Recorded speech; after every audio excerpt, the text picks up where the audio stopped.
Welcome, everyone. I'd like to call to order the Danville Board of Education regular meeting for Monday, December 10th, 2018. Our first order of business is to amend the agenda. I make a motion for the approval to amend the agenda to add a second change order for the Hogsett renovation project. Second. All right, all those in favor? Aye. All right. And now we need to approve the amended meeting agenda. I make a motion for the approval of the amended meeting agenda. Second. All right, all those in favor? Aye. Motion passes. All right, moving on to presentations. Are there any board member comments tonight? I do have a couple. To let everybody know, we have a very remarkable school district. I've never seen so much compassion, caring that goes on amongst our parents and our staff and our students. And this weekend was really interesting because Friday I attended Dance Blue. I couldn't go to the high school football game, basketball game, so I went over to Tolliver. I guess that was Friday, and it was pretty cool to see all those kids in there dancing to the music, and there was $20 that was paid per child and donations, and I think Tolliver alone raised almost $4,500, and I think the whole project was a little bit over $8,000. So all those involved in that, it was absolutely fantastic. And another highlight was Tuesday evening with the Hogsett concert. For a 600-seat auditorium, or 650, there were probably 900 people in that place. No, I'm kidding. There were many. It was packed, and the absolute performance was wonderful. And if there was any problems on the light dimming, that was me.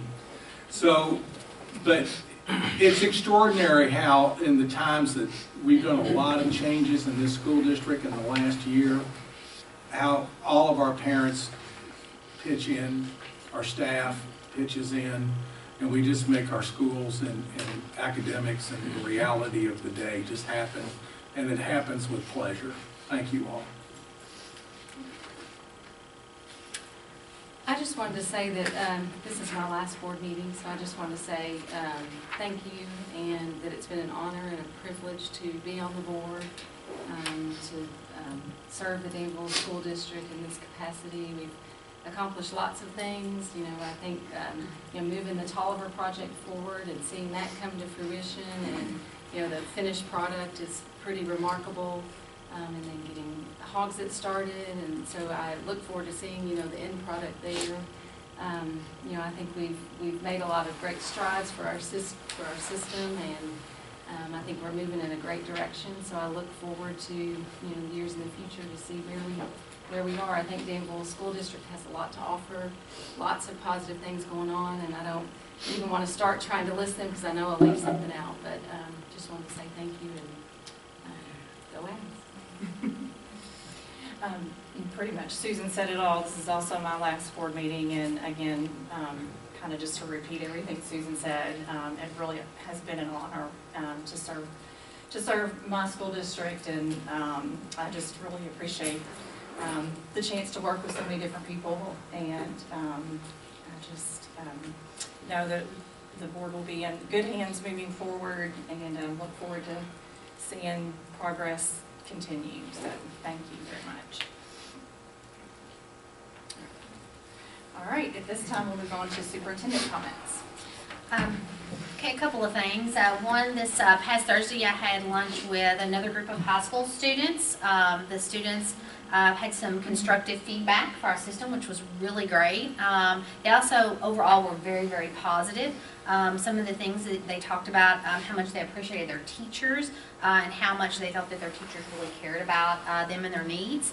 Also, they talked about how they were thankful to have an SRO in the building. and actually how great they thought Charlie Parks was. So that was great to hear from our students. Again, I want to echo what Steve said. I had on my list about Hawks' winter performance. It was an amazing performance with our students there.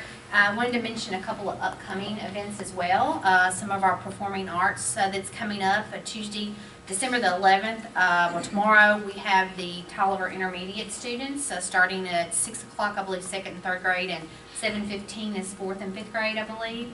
That'll be here at Gravely Hall as well. And then Thursday, the 13th at 7 o'clock, we have the high school and Bates bands and choir playing. So if you can, everybody come out and support those performing arts programs. Really great. Some of the things in athletics that have been going on, our swim team recently went to a big meet in Louisville with some outstanding teams involved, and they finished really well. Boys and girls basketball started strong. They're both undefeated so far, pretty early in the season, but that's great to hear.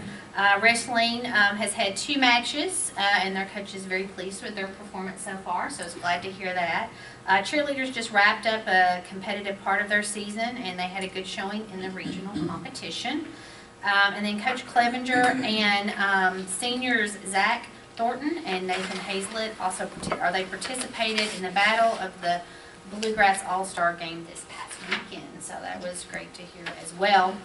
And then before I finish, I just want to say thank you to Paige and Susan for the service that you have provided to the Danville schools, and the schools would like to present you with a small gift in appreciation of the service and all the time and dedication you put into the school system. So thank you. Thank you very much.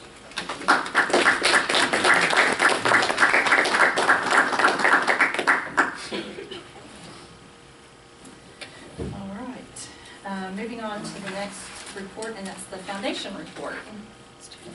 Oh, excuse me, sorry. I jumped ahead. How could I forget our students? They're actually next. Sorry. Student recognition, that's why everybody's here. The first award I'd like to give tonight is actually not an award for a student. It's an award for a staff member. We always want to recognize and honor our staff who continue their education and demonstrate their love of lifelong learning. So tonight, I would like to recognize Dr. Eric Moore.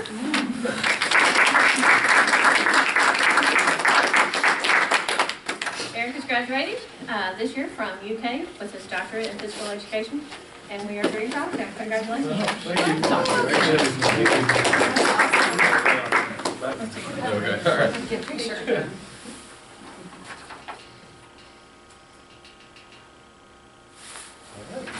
Thank you. The next award I'm going to give tonight, I've never given an award like this before, but this is an award of inspiration. And this award goes to Lucy Bowman. Lucy, you want to come on here?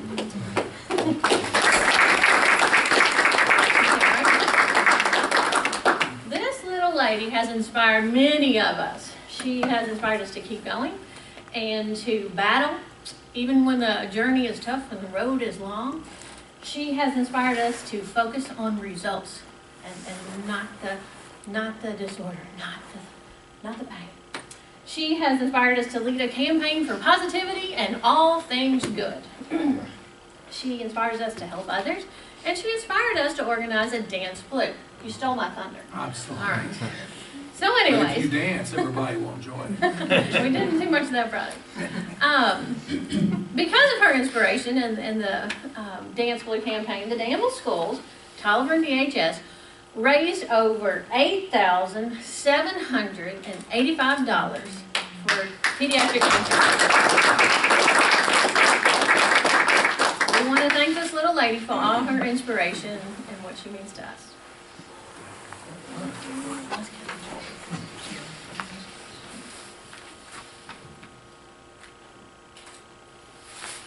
I want for Mom too.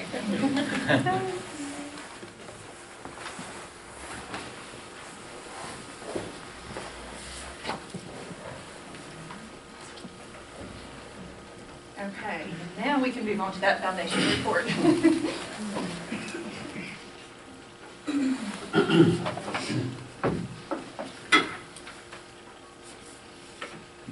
Thank you. It's a pleasure to be with you again tonight.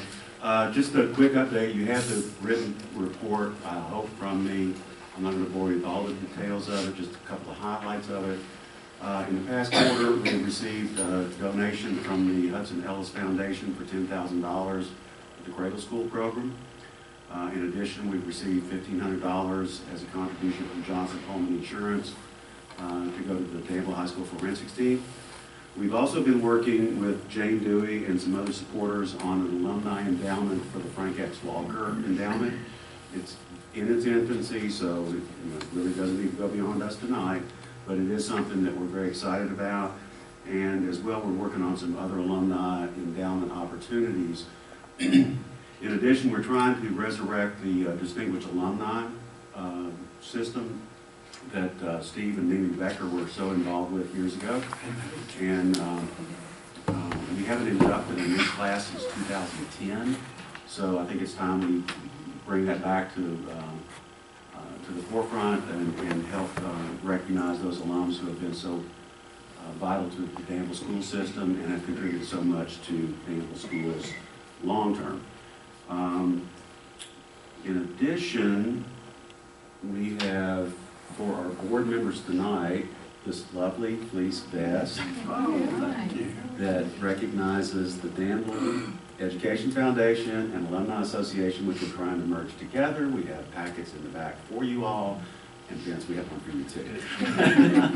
But these did not come out of foundation funds. I want you to know that. We did not spend any money out of the foundation for this. This was my contribution, my wife's contribution to the board.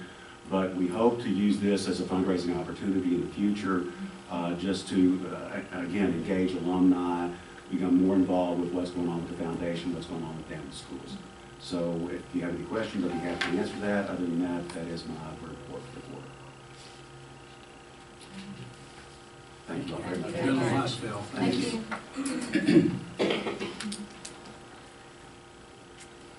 All right, the next item on the agenda are the personnel notifications. If you have any questions, you can just let Dr. McDonald know.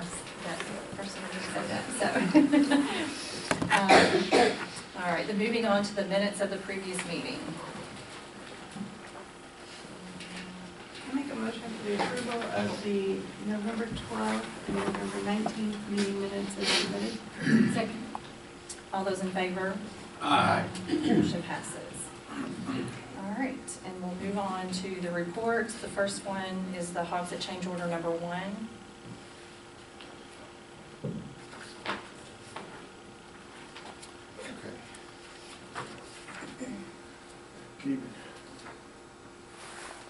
So, from the summary that we did last week, there hasn't been any, the 3 that were pending with the last week's meeting, where I was able to get those finalized this week. So those are included in the change order number 3, which goes to Marilla. So these 2 change orders still kind of work together. The change order number 1 is for a district purchase order, a direct purchase order. So just the material of the material is included in the DPO 33, which is change order 1, and then the labor and overhead and profit is included in a line item of the change order number 3 for Marilla. Would you like me to go through the items again? I'm good. No, I think so. No, not that. I'm happy to do that if you want. That's okay. So yeah. I make a motion for the approval of change order number 1 that proposes changes to the direct purchase order contract from Atlas Enterprises that results in an increase in the amount of $1,545 to the Mary G. Hogsett Primary School addition and renovation project. Second. All right, all those in favor? Aye. Passes. And then the next one, change order number 3.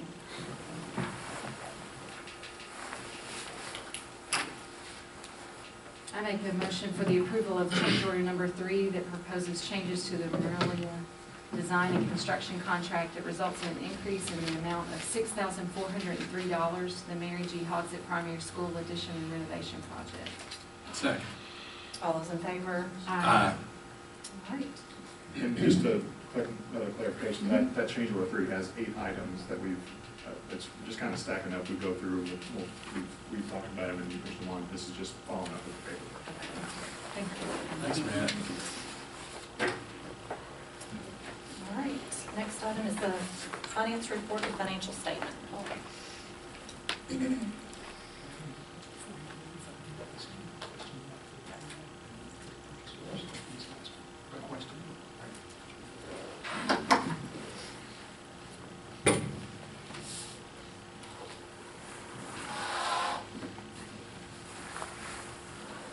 Okay, you should have a copy since we did not have anything for the working session since it took place so early. I'd like to start out with the treasurer's report, hit the highlights.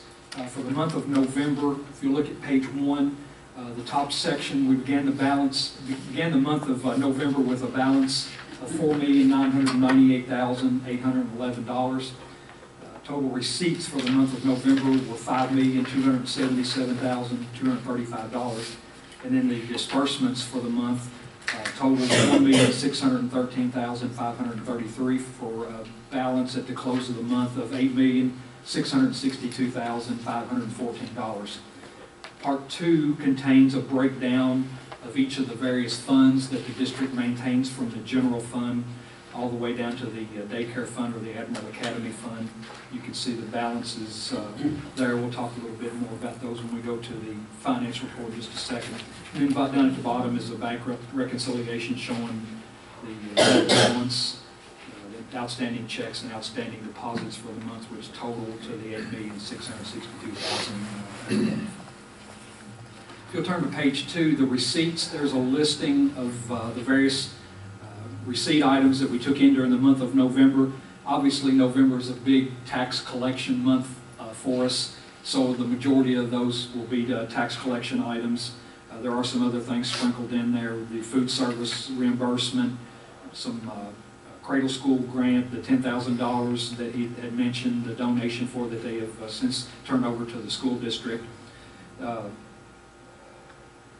Motor vehicle taxes, an E-rate reimbursement. You can look down through there and see the various items that we received during the month, totaling the $5,277,235.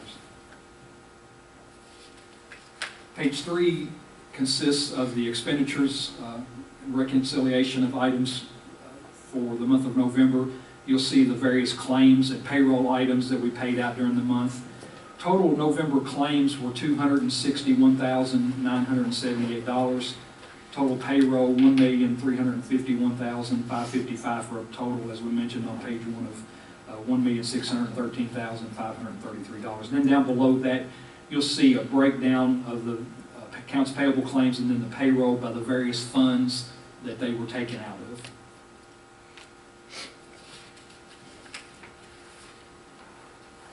And then going back to the finance report for the month, just to recap some of those items. If you'll look at that page 1 there, that is a breakdown basically just like in the treasurer's report.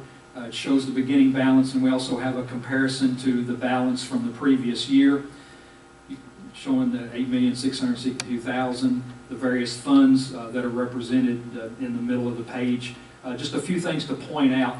One thing that's fairly obvious there, if you look at it, there's a significant difference in the general fund from last year to this year.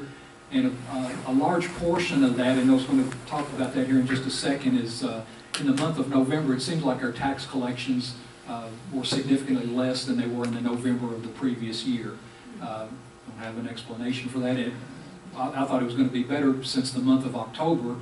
We exceeded last year's amount, but in the month of November it seems like it's kind of dipped, so I expect December to be greater than last year as people try to pay their taxes before the penalty phase kicks in January the 1st. So that's one of the obvious things there. Everything else is up. You'll notice special revenue fund is back up in the positive. As I said, last month we were in the negative just because we had a federal cash request that hadn't been received until after the first of the month, so that's hit now. District activity funds. One thing I'll point out is the building fund cash. It's increased significantly, and we'll talk about just a second when we talk about the taxes.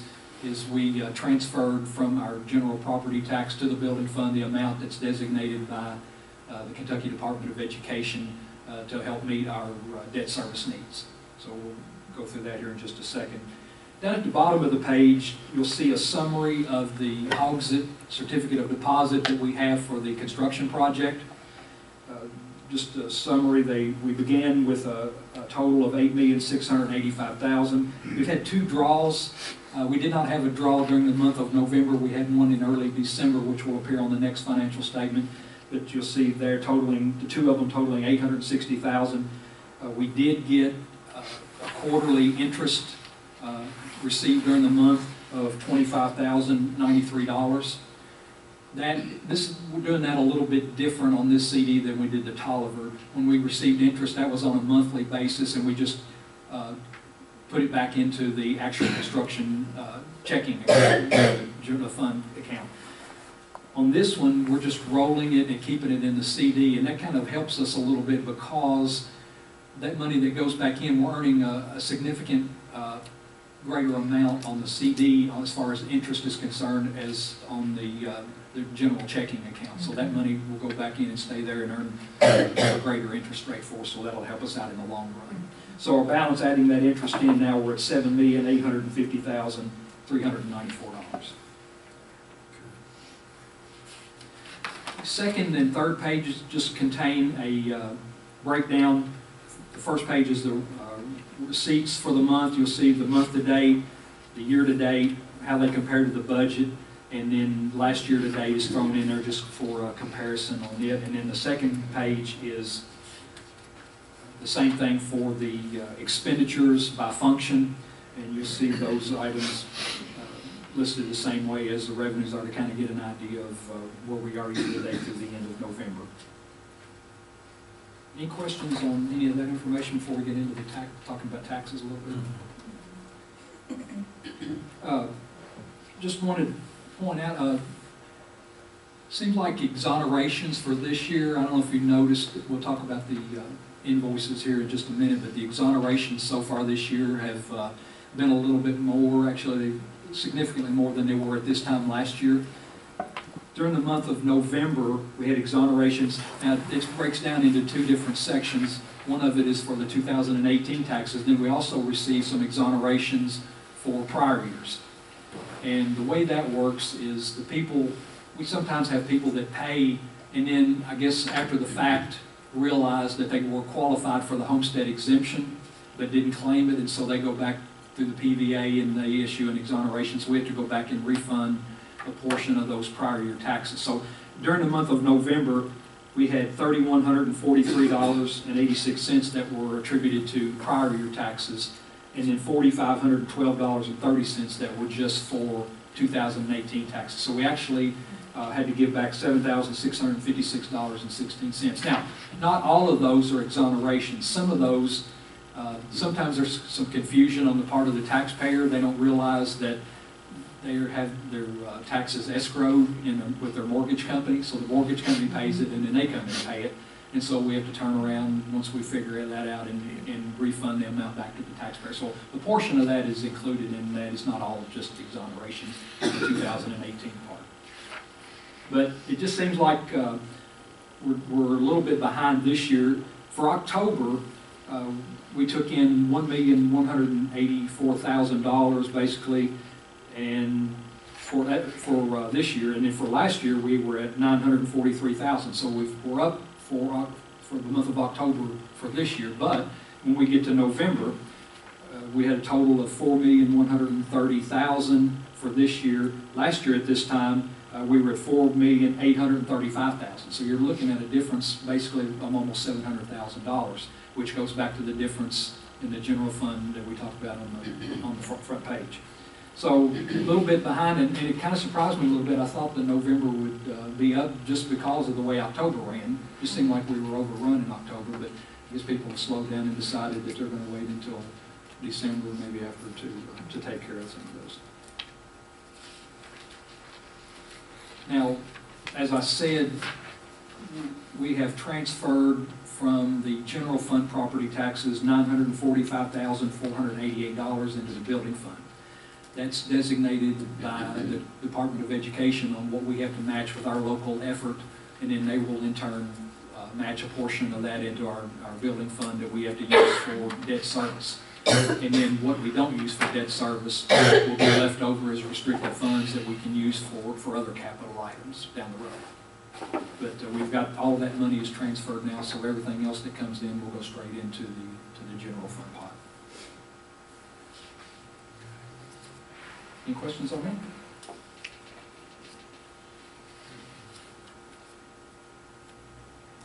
So finish up the reports.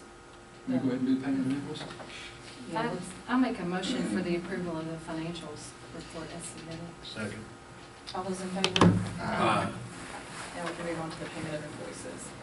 Okay, on the invoice accounts payable side, as I said, the total paid out for the month was $261,978. Of that amount, just to hit some of the highlights, we had architect fees for the Hogsett project of $3,822. There was some site inspection invoices for the Hogsett project totaling $7,375, and then some asbestos abatement, additional asbestos abatement expenses of $6,982.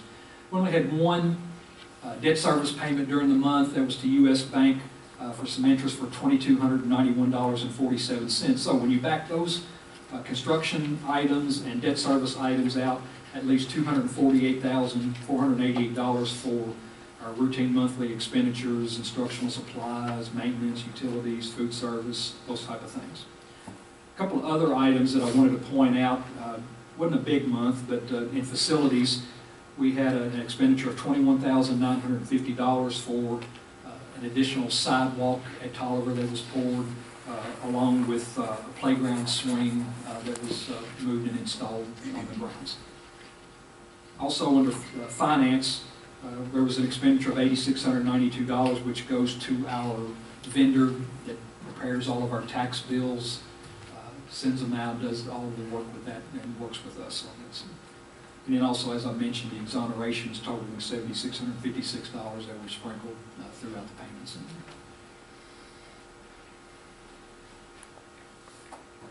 Any questions?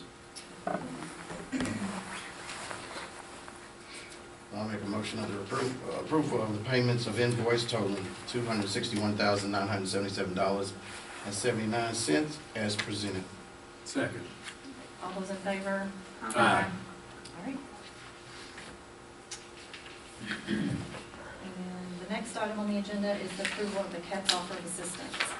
We had talked about at the working session, this is the annual offer of assistance from the SSCC for our CATS. It helps with a lot of our technology. As part of that, we are required to match the amount that they give us, and what they give us is based on a number based on ADA like we do for every school. The offer that they've given us this year is $15,148 for the initial offer. Now this usually comes in 2 to 3 offers, depending on how they're going to pay it out during the course of the year. So probably what we're looking at is between $30,000 and $35,000 that they will send to us in 2 or 3 installments, and then we will turn around and match that.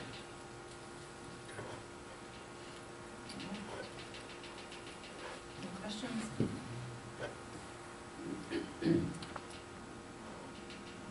Make a motion for the approval of the CATS offer of assistance as submitted. Second. All right, all those in favor? Aye. Motion passes. Thank you, Paul.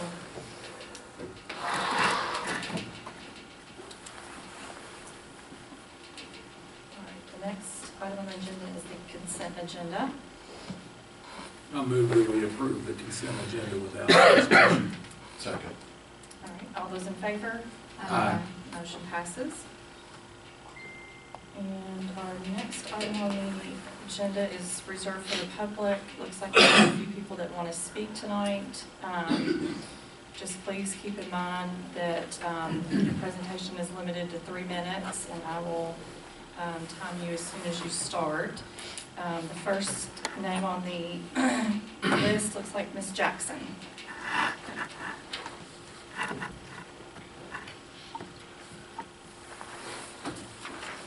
Hi, my name is Elisa Jackson, and I'll try my best to make it as quick as I can for these 3 minutes that I get.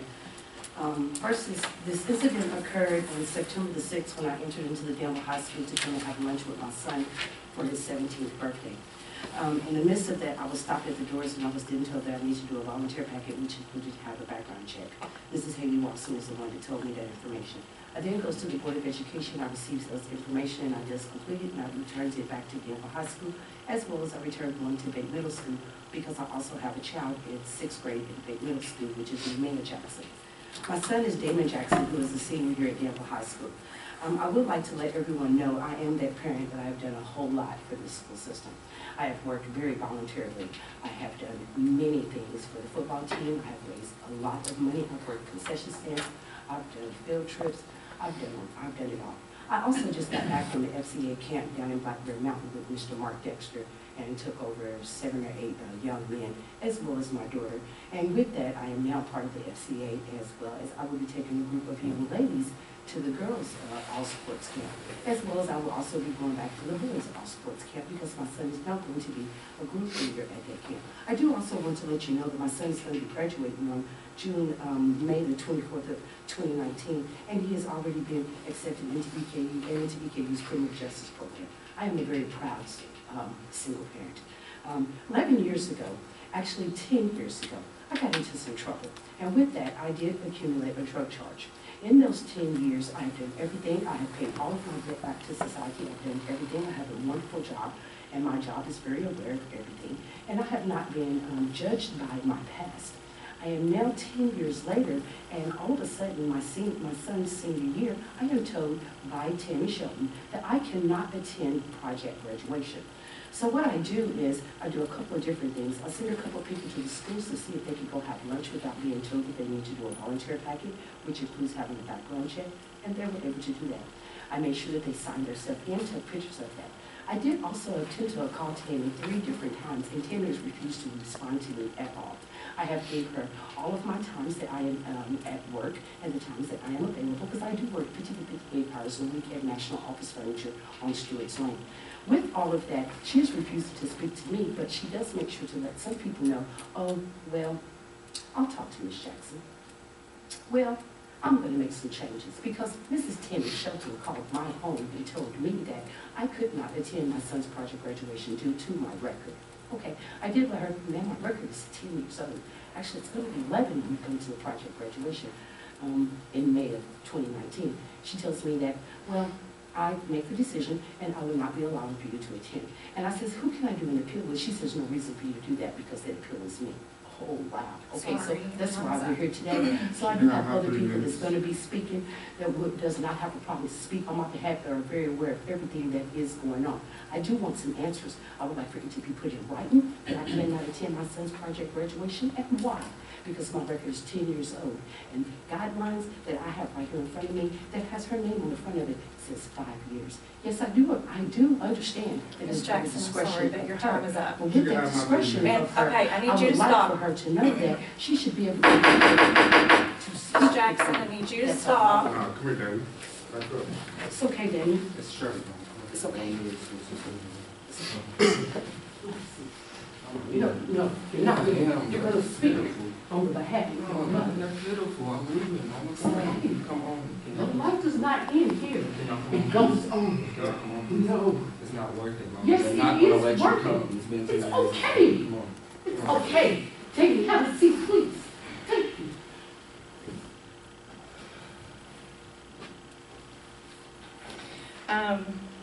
Mr. Jackson, if you'd like to speak. Speak. Speak. Speak your heart. I get to go with that.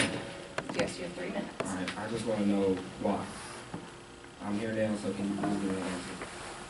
I'm a student, like, please give me an answer. Why can't my mama come this one night? I would be glad to talk to you and your mom after the board meeting if you'd like But to you keep putting stay. it off. Why But you can't we keep have it putting on it record? off. Why can't we just do it now? I have 3 minutes. Tell me as much as you can in 3 minutes, please. This is a personnel issue. It cannot be made public. So if Dr. Shelton has offered to speak with you all after the meeting, so if you'd like to have that meeting, you're more than welcome to do that. But because this is a personnel issue, it is a private issue, it cannot be done in public. It's going to get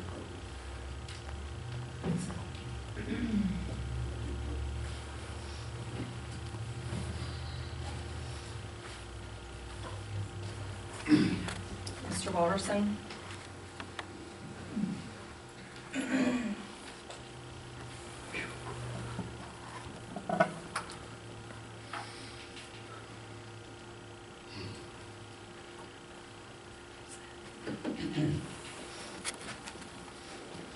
Yes. Uh-huh. I really don't see why she just can't come.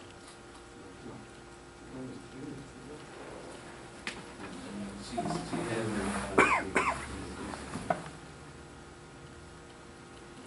just one night, that means it is her family. So, I just want to know about And we appreciate you speaking. One thing I think I need to make the audience and those on record here aware of, this board is not allowed to enter into any personnel issues. It is against board policy for us to have anything to do with any personnel issues, whether it is a parent or a staff member.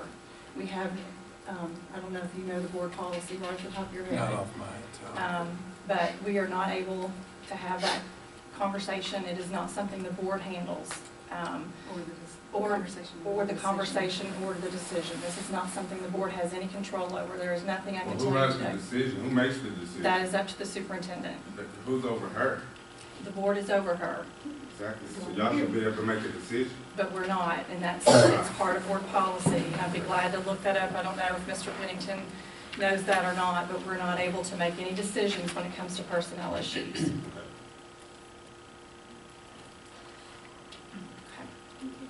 All right, thank you.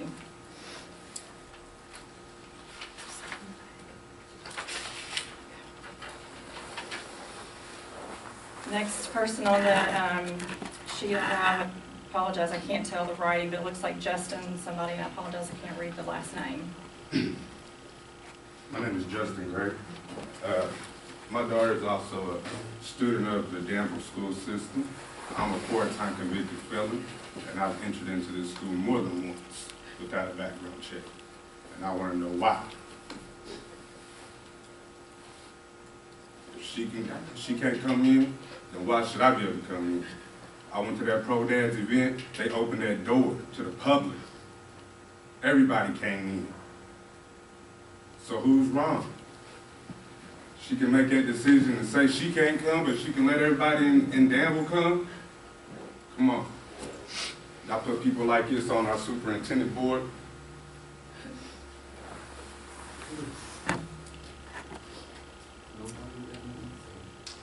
Looks like Ms. If she was a Sharp. white lady, she would have went through that with no problem.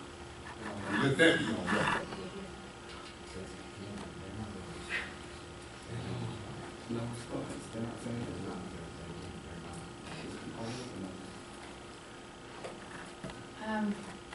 I kind of have a question why. She has worked with these kids many, many years. And for her to be told, especially her son's senior year, that she cannot attend, but she still has not, and she has been asking the question why for several months. And that is why that she is here, and she's still not getting any answers. And I think we've told you all that it's not going to be done publicly. This is a private personnel issue. But privately with her, she still has no answer. She's offered to meet with her after this board meeting. But where was she, when she's called and asked why? And that we cannot answer. Now, this forum right now is to hear the public, and the board is hearing the public, but it's not a forum to respond necessarily or debate the public or anything like that. This is to listen and to hear the concerns.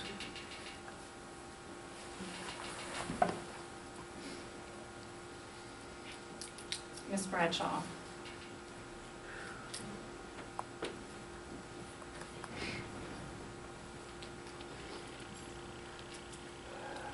Good afternoon.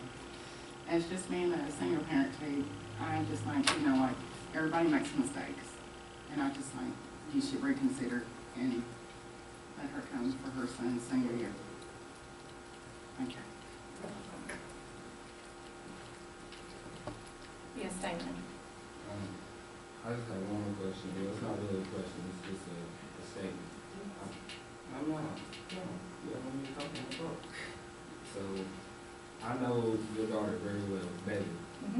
You just went through this last year, like, not this, but you know how it feels to see your child graduate. You know what I'm feeling like.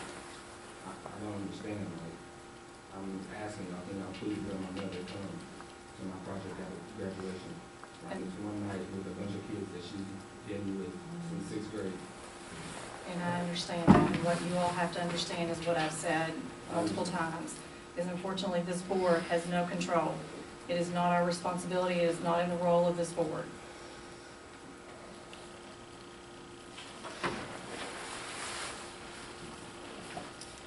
All right, at this time, we will move on to our executive session. I make a motion to move into executive session pursuant to KRS 61.8101B to discuss potential property acquisition because the publicity would likely affect the value of the property. Second. All those in favor? Aye.